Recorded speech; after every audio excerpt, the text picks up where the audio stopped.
ان الو کے پٹھوں نے کیے پرچے اور جعلی پرچے. اس میں ساروں میں بری ہو گیا. میرا تو دل کر رہا ہے کہ میں ان الو کے پٹھوں پہ ابھی کروں ہر جانے کا کیس اور ان کو میں رگڑا دوں عدالتوں میں, لیکن میں چاہتا ہوں کہ ابھی یہ معاملہ میں قوم پہ چھوڑوں. کیا آپ پاکستان کے سیاسی منظرنامے میں عدلیہ کے حالیہ جو کردار ہے اس سے مطمئن ہے کہ اتوار کو آدھی رات کو عدالتیں کھول دی جاتی ہیں؟ اور گزشتہ روز جس طرح کہ لاہور ہائی کورٹ کے جسٹس صاحب نے جو ہے وہ صدر پاکستان کے بارے میں کچھ اسٹیٹمنٹ دی ہے, کیا کہیں گے؟ دیکھیں, یہ معاملات صدر کے, نواز شریف اینڈ فیملی کے اور چیف جسٹس صاحبان کے آپس کے ہیں. ان میں تو میں انٹرفیئر کر کے اپنے 11 سال کی محنت کو داؤ پہ نہیں لگانا چاہتا, لیکن میں یہ ضرور کہنا چاہتا ہوں کہ جس طریقے سے شہباز شریف کی وزارت اعلیٰ اتنی ہی اہم تھی اس کو کہ اس کے بغیر ملک نے تباہ ہو جانا تھا, وہ اتنا ضروری تھا اس کو وزیر اعظم بننا, اس کے لیے عدالت لگائی جا سکتی ہے. تو اس ملک کے اس غریب کے لیے بھی عدالت کا فیصلہ اتنا ہی اہم ہونا چاہیے کہ وہ جو مرغی چوری کر رہا ہوتا ہے اور وہ 6 سال سے صرف ٹرائل بھگت رہا ہوتا ہے, وہ جو بیچارہ خواہ میں ایک جھوٹے سرکاری پرچے میں آ جاتا ہے اور 6 سال 6 مہینے وہ اس کی ہیئرنگ ہی نہیں ہوتی, وہ بس پرولونگ کیا جاتا ہے. اب بندہ جاتا ہے اگلی تاریخ دے, پھر جائے اگلی تاریخ, آج گواہ نہیں ہے. میں اپنا اگزامپل دیتا ہوں. اشتعال انگیزی کا پرچہ مجھ پہ کیا ان بدبختوں نے. یہ جو پولیس میں ان لوگوں نے سیاستدانوں کے ٹاؤٹ نہیں رکھے ہوئے ہوتے جو اپنی پروموشن کے چکر میں پرچے کاٹ دیتے ہیں, ان الو کے پٹھوں نے کیے پرچے اور جعلی پرچے. اس میں ساروں میں بری ہو گیا اور میرا تو دل کر رہا ہے کہ میں ان الو کے پٹھوں پہ ابھی کروں ہر جانے کا کیس اور ان کو میں رگڑا دوں عدالتوں میں, لیکن میں چاہتا ہوں کہ ابھی یہ معاملہ میں قوم پہ چھوڑوں. پوچھوں گا میں ضرور ان لوگوں کو جن لوگوں نے ٹائم ضائع کیا ان نوجوانوں کا, ان کو عدالتوں میں گھسیٹ کے, لیکن 1 سال تک ہر 2 ہفتے بعد میں عدالت جاتا, جج صاحب مجھے دیکھتے کہ جناب شکل دیکھ لیتے, آ گیا جی, اچھا ٹھیک ہے.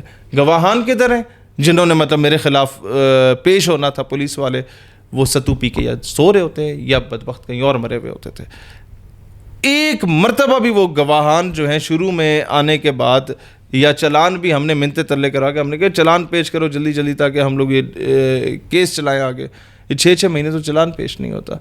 تو یہ سارا سینیریو بہن ان لوگوں کو میں سمجھتا ہوں تب تک آپ کا نظام ملک کا بہتر نہیں ہو سکتا, آپ کا ملک اپنا وقار بحال نہیں کر سکتا جب تک آپ کا عدالتی نظام بہتر نہیں ہوتا. جج صاحب کو چاہیے تھا کہ وہ پوچھتے یار 1 دفعہ ہو گیا, دوسری دفعہ ہو گیا, تیسری دفعہ گواہان نہیں آئے, وہ علمت کو یا جو بھی ساتھ بیٹھا ہوتا ہے اسے کہتے تھے انہیں لکھو فٹافٹ پہنچے, وہ بھی ٹرخا دیتے. ان کی آپس میں ایڈجسٹمنٹ ہوتی ہے, جتنے بھی یہ وہاں علمت ٹائپ بیٹھے ہوتے ہیں ان کو 500 روپے ٹکراؤ, یہ جناب آپ کا وہ داخل دفتر بھی کر لیں گے فائل, وہ باقی یہ SHO بھی کر لیتے ہیں, آپ کی فائلیں غائب کرانا, آپ کی فائلیں اوپر نیچے کرانا, آپ کو فیور دلوانا یا کوئی لقمہ بیچ میں دے دینا, یہ ایک بہت بڑا مافیا بیٹھا ہوا ہے.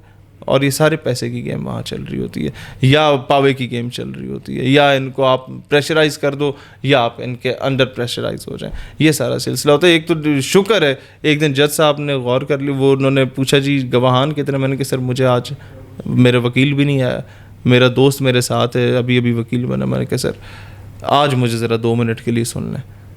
میں کہا سر جی یہ ایک پولیٹیکل وکٹمائزیشن کا کیس ہے, اور وہ دہشت گردی کا پرچہ, اشتعال انگیزی کا پرچہ اس شخص پہ کاٹا ہے جس کا والد 32 سال فوج میں سرو کر کے آیا ہوا, جس کا ایک بھائی سیاچن میں 2 مرتبہ والنٹیئر کر کے ہائیسٹ پوسٹ پہ بیٹھا ہو, جس کی خالہ جو ہے اس کا رائٹ سائڈ کا سارا جسم جو ہے وہ جل گیا آرے بازار دھماکے میں, جس کا ایک ماموں جو ہے وہ ماشاءاللہ واحد آرمی آفیسر جس نے 4 تمغے لیے ہوئے ہوں, جس کے نانے نے 65-71 کی جنگ لڑی ہوئی ہو, یا جس کے ایک تائے نے 3 سال انڈیا جیل میں کاٹے ہوئے ہوں 71 کی جنگ میں.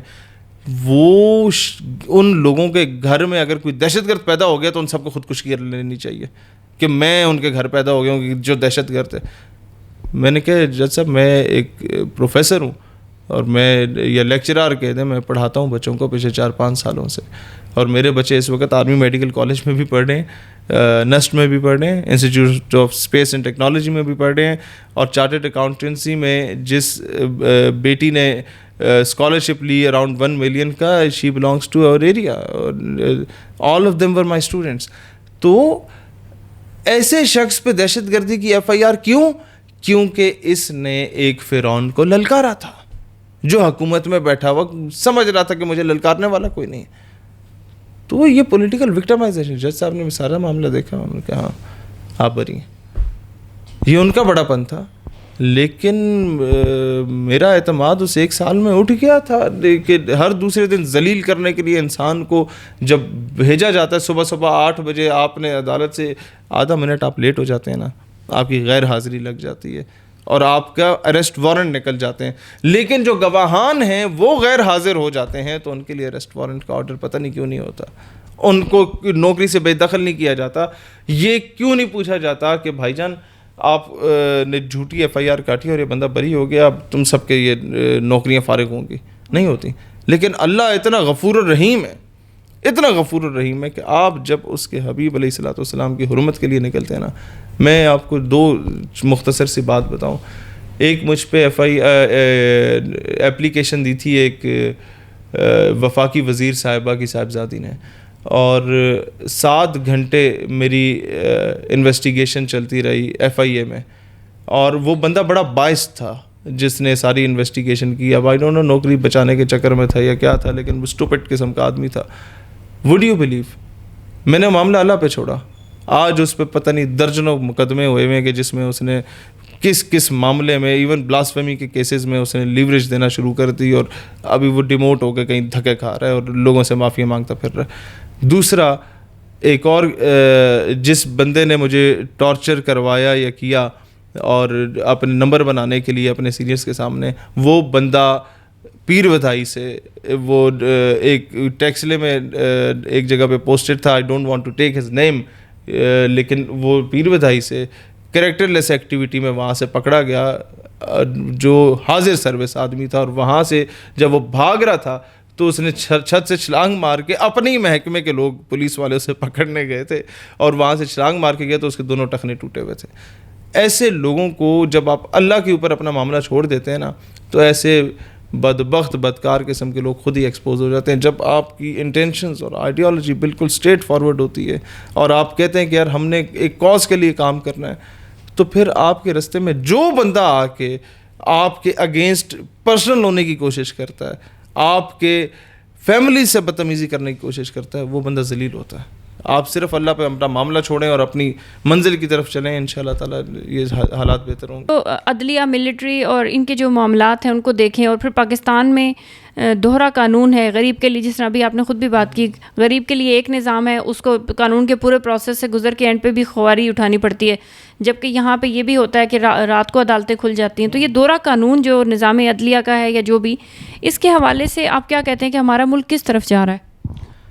دیکھیں, قومیں ہی نہیں ترقی کر پاتی جب تک آپ لوگوں کو یکساں عدالتی نظام نہیں دیں گے. عدل و انصاف کا نظام ایک جیسا نہیں ہوگا. جب ایک بلینئر آتا ہے اس کے لیے جس طریقے سے امپورٹنس دی جاتی ہے, اسی طریقے سے ایک جھگی سے اٹھ کے آتا ہے تو اس کو بھی وہی امپورٹنس دی جائے. ایک اسسٹنٹ کمشنر کے دفتر کے باہر 3 گھنٹے آپ کے گاؤں کا ایک بیچارہ مزارہ انتظار کر رہا ہوتا ہے, اور چودھری ڈائریکٹ دفتر میں جا کے بیٹھ کے اس کے پاس سگریٹ پی رہا ہوتا ہے, 3 گھنٹے ہمیں گپ لگا رہا ہوتا ہے. تو وہ اس مزارے کو بھی کہنا چاہیے کہ جناب یہ تمہارے دفتر میں AC لگا ہوا ہے, یہ میرے خون پسینے کی کمائی کا ہے, اور تم جو ادھر سگریٹیں پھونک رہے ہو یہ بھی میرے خون پسینے کی کمائی کی ہیں. تو کم از کم تمہیں انصاف کے تقاضوں کو پورا اتر کرنا چاہیے تھا کہ اگر میں پہلے آیا تھا تو مجھے پہلے ملنا چاہیے تھا.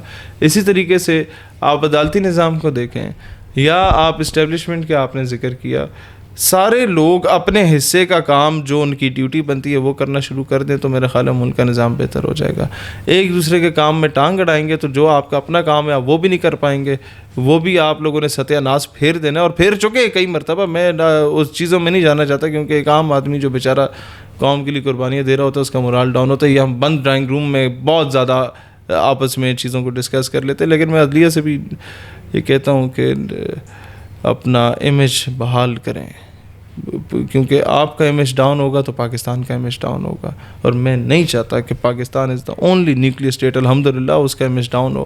ہمیں اپنا اداروں کا جو معیار ہے, وقار ہے, اس کو بحال کرنے میں اپنا رول پلے کرنا چاہیے. ہم لوگوں نے خود اپنے ہاتھوں سے موقع گنوائے ہیں. وجہ یہ ہے کہ یہودیوں نے 1000 سال غلامی کی چکی میں پستے رہے لیکن محنت کرتے رہے اور لانگ ٹرم پلاننگ کی. آج دنیا کی اکانومی اور دنیا کا میڈیا ان کے کنٹرول میں.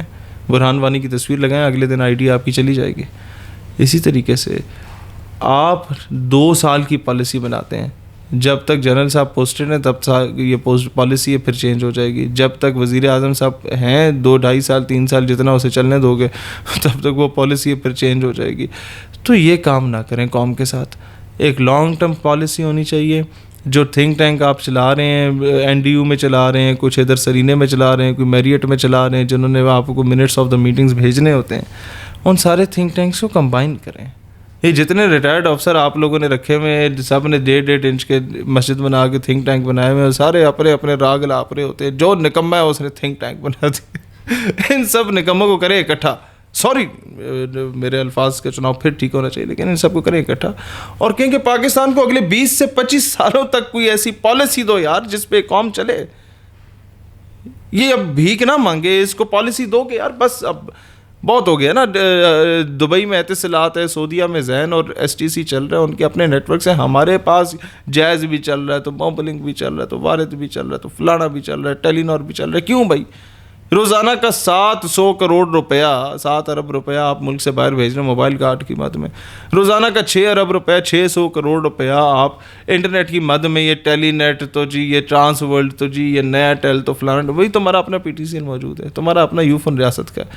کیوں آپ 1300 کروڑ روپے ان دونوں کا ملا کے ملک سے باہر بھیجنے روزانہ کا, ملٹی پلائی پہ 365 کروڑ, ایک سال میں کتنے خربوں ہزاروں خربوں آپ جو ہے وہ بیرون ملک بھجوا رہے ہیں. پاکستان کے قرضے تو اسی سے اتر جائیں گے جب یہ پیسہ سارا پاکستان میں رہے گا.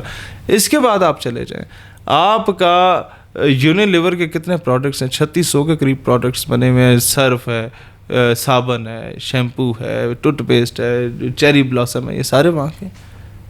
آپ کا مطلب شہباز شریف سے لے کے یہ ساری چیزیں آپ کو یونیلیور پرووائڈ کر رہا ہے. لیکن مسئلہ یہ ہے کہ آپ کے سینکڑوں کیمیکل انجینئرز مارکیٹ میں نکمے بیٹھے ہوئے ہیں بہن. ان کو آپ تھوڑی سی کیمسٹری ان کی آگے پیچھے کریں تو ٹوتھ پیسٹ بنے گا, اسی پروڈکٹ پہ تھوڑی سی کیمسٹری آگے پیچھے کرے تو آپ کا شیمپو بن جاتا ہے, وہ اسی سے سوڈا بنے گا, اسی سے گورمے کولا بن جانی ہے آپ کی. تو پاکستان میں وہ سبا سوپ, کمر چائے اور یہ سلمان پاپڑ اور ارتغل پاپڑ جو ہے یہ چل سکتے ہیں. ہم یہی کھا کے بڑے ہوئے ہیں. ہم سلانٹیوں لیز کے بغیر بھی زندہ رہ سکتے ہیں اور ان چیزوں کی کوالٹی کو بہتر بھی کیا جا سکتا ہے.